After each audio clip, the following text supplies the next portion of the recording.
have too many of those, but if you're a lifer, we can arrange it. What did you do?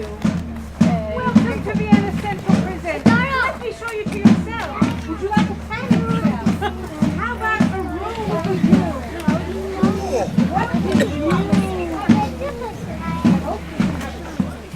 You are late. That is a crime punishable by death or nagging by your mother. Come hither, Sirrah. Can you cut off a man's head? If he be a bachelor, sir, I can. But if he be a married man, then he's his wife's head. And I could never cut off a woman's head. Leave me your snatches and yield me a direct answer. Tomorrow morning are to die Claudio and Barnadine. Here is in our prison a common executioner who in his office lacks a helper. If you will take it on yourself to assist him, it shall redeem you from your jibes. If not, you shall have your full time of imprisonment and your deliverance with an unpitied whipping. For you have been a notorious bawd. I have been an unlawful bawd time out of mind, but yet I can be content to be a lawful hangman. You, Sirrah,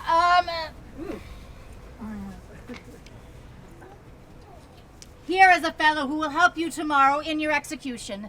He cannot plead his estimation with you. He hath been a bawd. A bawd? Sir, fire upon him! He'll discredit our mystery! Painting, I have heard say, sir, is a mystery. But whores using painting are members of my occupation, which does prove that my occupation is a mystery. What mystery there be in hanging? I should be hanged. I cannot imagine. Sir! It is a mystery. I shall serve him, sir, because I do find that your bawd is a less penitent trade than your hangman. You, Sirrah, provide your block and your axe tomorrow morning, 4 o'clock. Come on, bawd. I will instruct thee in my trade. Follow. I do desire to learn, sir, and I hope if ever you have occasion to use me for your own turn, you shall find me yar. Look, here is the warrant, Claudio, for thy death. 'Tis now dead midnight, and by 8 o'clock thou must be made immortal. By and by, I hope it is some pardon and reprieve for the most gentle Claudio. Welcome, Father. Have you no countermand for Claudio yet, but he must die tomorrow? None, sir, none. As near the dawning, Provost, as it is, you shall hear more ere morning. This is his pardon, purchased by such sin for which the pardoner himself is in. Now, sir, what news? Whatsoever you may hear to the contrary, let Claudio be executed by 4 o'clock and in the afternoon, Barnadine. For my better satisfaction, let me have his head delivered to me by 5. Fail not to do your office, or you will answer it at your peril. What say you to this, sir? What? Is that Barnadine, who's to be executed in the afternoon? Bohemian born, but here nursed up and bred, one who was a prisoner 9 years old. How came it that the absent Duke had not either delivered him to his liberty or executed him? His friends still wrought reprieves for him. Hath he borne himself penitently in prison? A man who apprehends death no more dreadfully but as a drunken sleep, careless, reckless, fearless of what's past, present, or to come, insensible to mortality and desperately mortal. He wants advice. He will hear none. Drunk many times a day, or if not, many days entirely drunk. We have very often waked him as if to carry him to execution, and shown him a seeming warrant for it. It hath not moved him at all. More of him anon. Claudio, whom here you have warrant to execute, is no greater forfeit to the law than Angelo, who hath sentenced him. To make you understand this in a manifested effect, I crave but 4 days respite, for the which you are to do me both a present and a dangerous courtesy. Pray, sir, in what? In the delaying death. Alack, how may I do it, having the hour limited and express command to deliver the head in view of Angelo, more like to Claudio? No, by the vow of mine order, I warrant you, if my instructions may be your guide, let this Bernadine be this morning executed and his head borne to Angelo. But Angelo has seen them both and will discover the favor. Oh! Death's a great disguiser! And you may add to it to shave the head and tie the beard and say it was the desire of the penitent to be so bared before his death. Oh, pardon, my good father, that is against my oath. Were you sworn to the Duke or to the deputy? To him and his substitutes. You will think you have made no offense if the Duke avouch the justice of your dealing. What likelihood is there in that? Not a resemblance, but a certainty. Look you, sir. Here is the hand and seal of the Duke. You know the character, I doubt not, and the signet is not strange to you. I know them both. The contents of this is the return of the Duke. You shall anon overread it at your pleasure, where you shall find within these 2 days he will be here. This is a thing that Angelo knows not. Put not yourself into amazement how these things should be. Call your executioner, off with Bernadine's head. I'll give him a present shrift and advise him for a better place. Yet you are amazed, but this shall absolutely resolve you. Come away! It is almost clear dawn! I am as well acquainted here as I was in our house of profession. One would think 'twas Mistress Overdone's own house. Here there be so many of her old customers. I see Master Dizzy and Master Drury and Master Gorenberg. And Master Honor, who killed Lusty Pudding. And there be maybe 40 more, all great doers in our trade. And now, here, for the Lord's sake. Sir, bring Barnardine hither. Pray, Master Barnadine. You must rise and be hanged, Master Barnadine. What ho, Barnardine? A pox on your throat! Who makes that noise there? What are you? Your friend, sir, the hangman. Please be so good as to rise and be executed. Away, you rogue, away. I am sleepy. Tell him he must awake, and that quickly too. Pray, Master Barnadine, awake and be put to death. You may sleep tomorrow. Go into him and fetch him out! He is coming! He is coming! I hear his straw rustle. Is the X upon the block, Sirrah? Very ready, sir. Ooh. How now, ABHORSON? What's the news with you? Truly, sir, I would desire you to clap into your prayers, for look you, the warrants come. You rogue, I have been drinking all night, and I am not fitted to it. 'Tis better that way, for he who drinks all the night and is hanged betimes in the morning may sleep the sounder all the next day. Look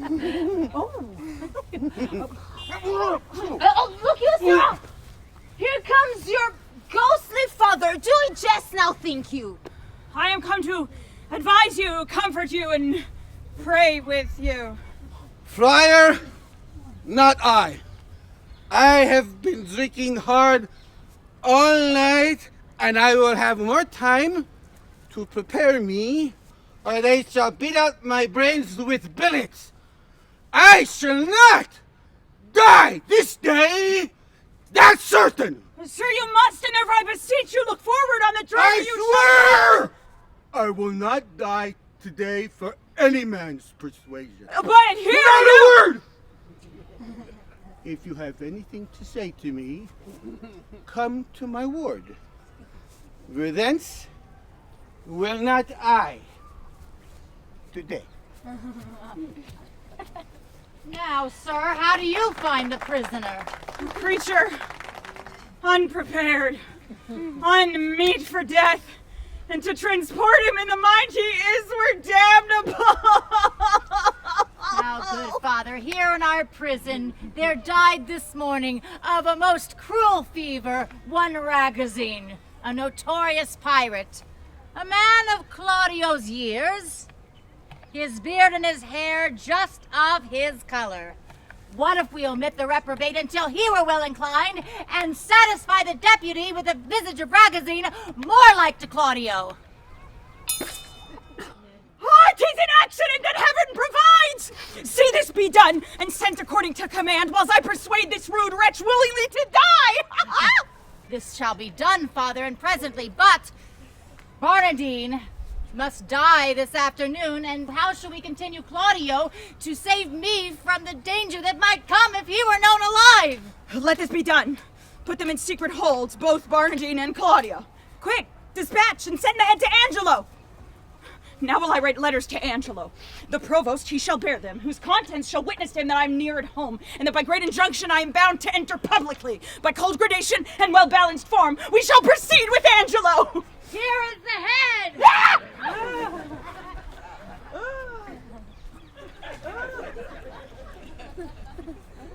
I'll keep it myself.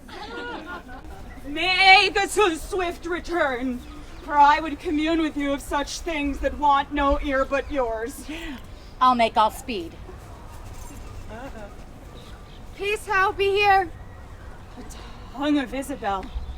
She's come to know if yet her brother's pardon be come hither.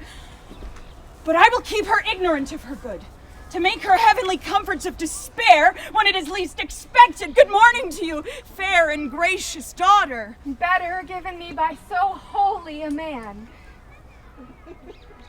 Hath the provost sent my brother's pardon? He hath released him, Isabel, from the world. His head is off and sent to Angelo. Nay, 'tis not so. It is no other. No! Show your wisdom, daughter, and your close patience. I will to him and pluck out his eyes. You will not be admitted to the sight. Unhappy Claudio. Wretched Isabel. Injurious world, most damned Angelo. This nor hurts him nor profits you a jot. Forbear it, therefore. Give your cause to heaven. Mark what I say. The Duke comes home tomorrow. Nay, dry your eyes. ESCALUS and Angelo to prepare to meet him at the gates, there to give up their power. If you can, pace your wisdom in that good path that I would wish it go, and you shall have your bosom on this wretch. Grace of the Duke, revenges to your heart, and general honor. I am directed by you. Good evening, Friar. Where's the provost? Not within, sir. Oh, pretty Isabella. I am pale at mine heart to see thine eyes so red. Thou must have patience. They say the Duke will be here tomorrow. By my troth, Isabel, I loved thy brother. If the old fantastical Duke of Dark Corners had been at home, he had lived. Sir, the Duke is marvelous little beholding to your reports, but the best is he lives not in them. Friar, thou knowest not the Duke as well as I do. He's a better woodman than thou takest him for. Well, you'll answer for this one day. I can tell thee pretty tales of the Duke. You have told me too many of him already. I was once before him for getting a wench with child. Did you such a thing? Yes, Mary, did I? But I was fain to forswear it. They would else have married me to the rotten meddler. Sir, your company is fairer than honest. Rest you well. By my troth, I'll go with thee to the lane's end. If bawdy talk offend you, we'll have very little of it. Nay, friar, I'm a kind of burr. I shall stick. Oh, come this way.